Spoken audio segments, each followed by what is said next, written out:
Hello everyone, welcome back to our channel. In previous sections of the lecture, in the portions of the concept of the machine, we have covered introductions of the machines, its their classifications.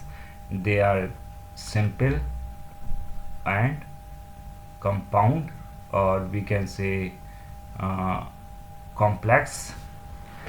Then we understood the what do you understand by the load and the effort, then mechanical advantage, velocity ratio, and the efficiency. This will be done. Now, in the today's lecture, we are going to explore the nature of the machines and the laws of the machines. So, start with the nature of the machines.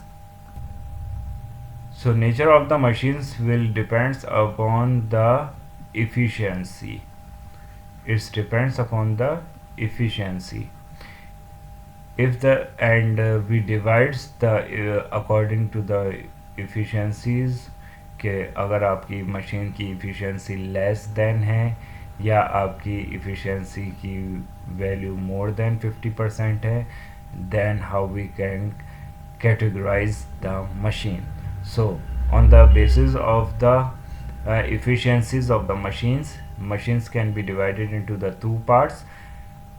That is, first will be the reversible and irreversible machines. So reversible machines are those machines in which load moves when the effort removed. यानी कि आपकी reversible machines वो machines कहलाएंगी जब आप किसी machines के ऊपर से अपने जो एफर्ट को लगाया है इसको रिमूव कर दें. क्या कर दें? रिमूव कर दें. देन जो आपका लोड होगा वो आपका मूवेबल हो जाएगा, यानी कि वो तब भी अप और डाउन मूव कर देगा. तो ये आपका एफर्ट रिमूव के बाद भी लोड अगर मूव करेगा तो वो आपकी रिवर्सेबल मशीन्स कहलाएंगी. बाय द गिविंग डेटा, अगर आपकी इफ़िशेंसी ग्रेटर देन 50% होगी, क्या होगी? ग्रेटर देन 50%, यानी कि ये आपकी वैल्यूज़ ज़्यादा होगी 50% से, तो भी आपकी machine reversible machine कहलाएंगी.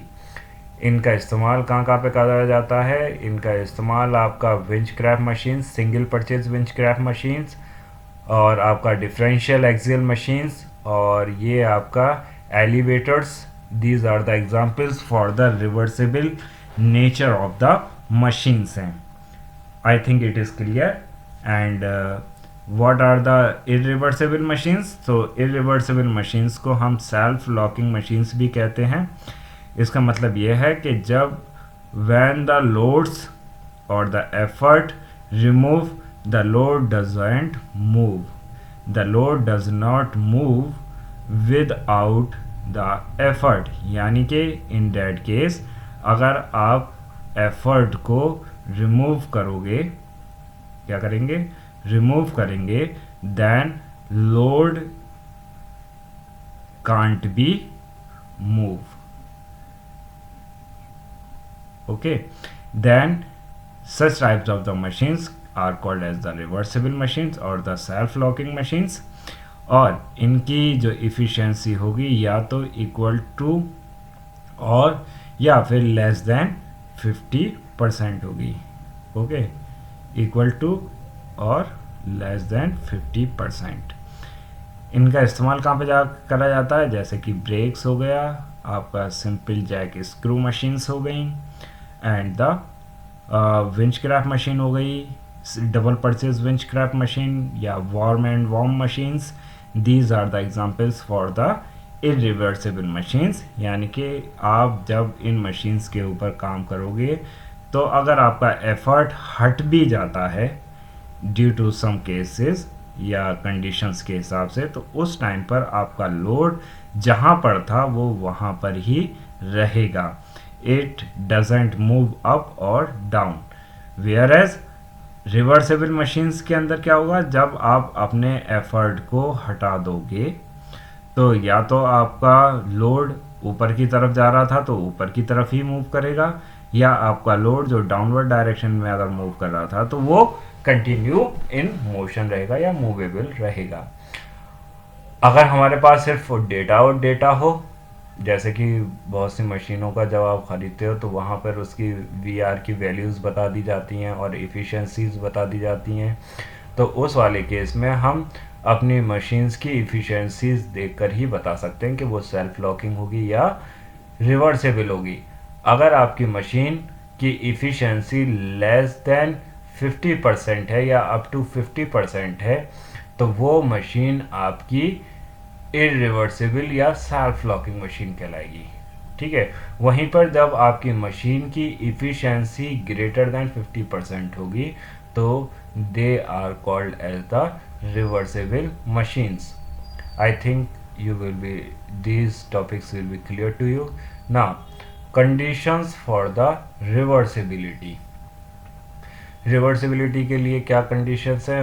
Machines is reversible if output does not reverse work.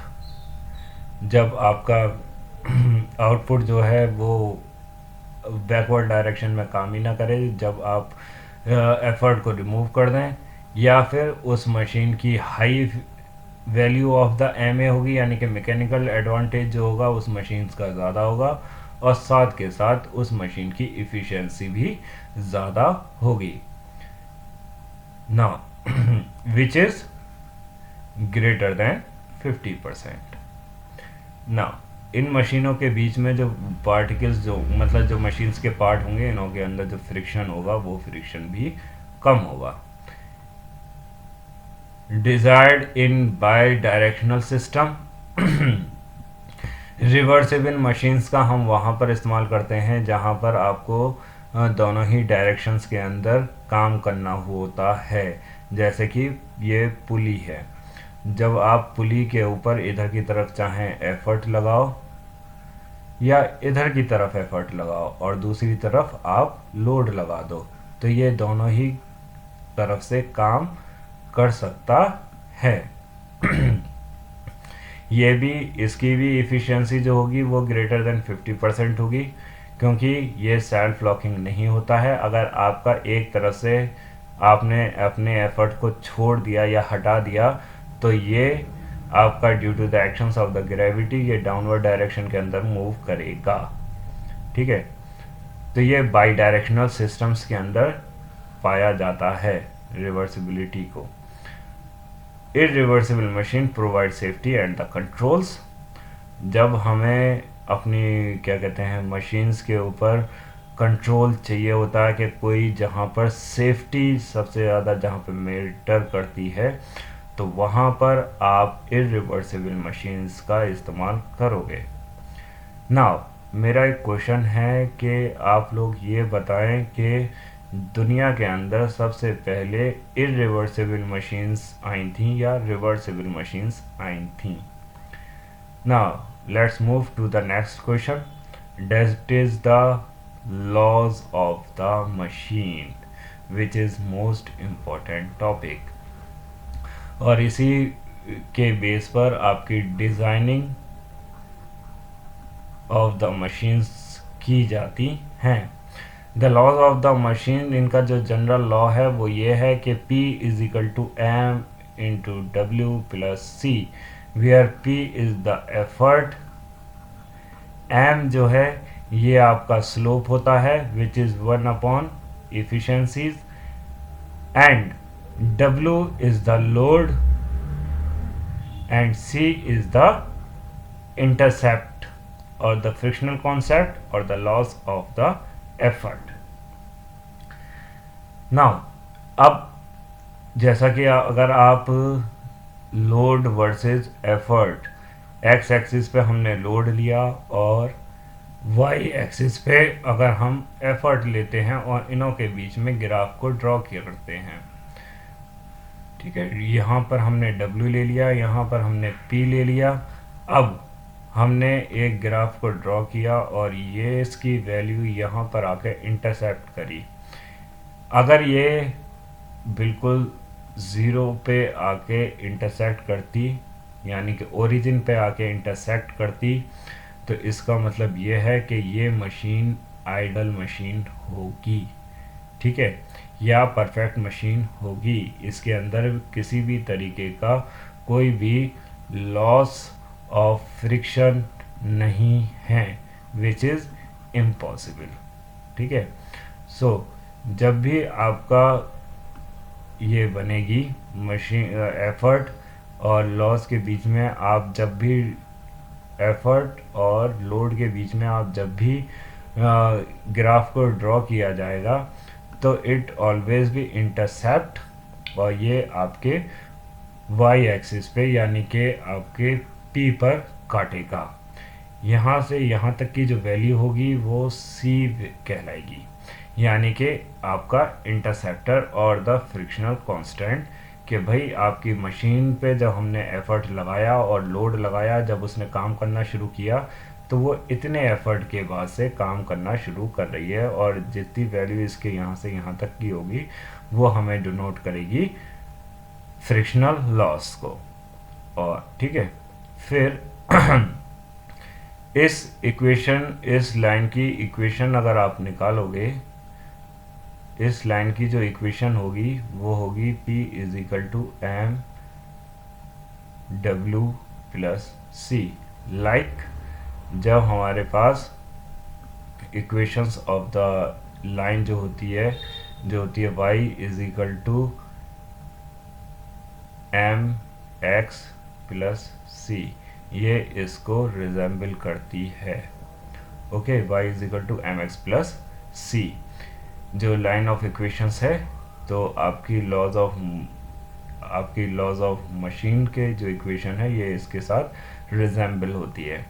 m क्या डिनोट करेगा? m करता है स्लोप को, यानी कि अगर W1 W2 W3, ये आपका W1 हो गया, W2 हो गया, W3 हो गया, और इसके रेस्पेक्ट में कुछ वैल्यूज़ होंगी जो P1 P2 और P3 होंगी। अगर आप इनका स्लोप निकालोगे यानी कि W3 minus W2 divided by the P3 minus P2,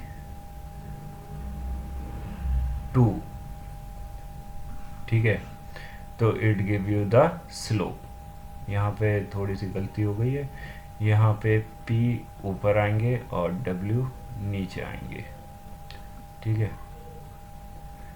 तो जब हम लोड वर्सेस एफर्ट के बीच में ग्राफ को ड्रॉ करते हैं तो यहाँ पर आपको स्लोप की मदद से हमें वैल्यू ऑफ m मिलती है, और जो इंटरसेप्ट होता है from the origin to the effort, ये जो वैल्यू होती है ये हमें c होता है, यानी कि मशीन कांस्टेंट। और ये मशीन कांस्टेंट कहलाता है आपका frictional constant, which is occur due to the loss of the effort in the zone of the effort, zone of the frictions. Now जब आप इन केस ऑफ द हम अपना graph को ड्रॉ करें between the efficiencies, ठीक है, जब आप ग्राफ को बनाओ W वर्सेस एफिशिएंसी, तो W वर्सेस एफिशिएंसी में आपका जो ग्राफ बनेगा, ये जो डॉटेड लाइन आपको दिखाई दे रही है वो ये इस तरीके से बनेगी। ये आपका सेमी पैराबोलिक इन नेचर होगा, और इससे हमें एफिशिएंसी मैक्स दिखाई देगी, which is equal to 1/m into VR into 100। So it give you the maximum values of the efficiency of a machine. Okay, I think it will be clear.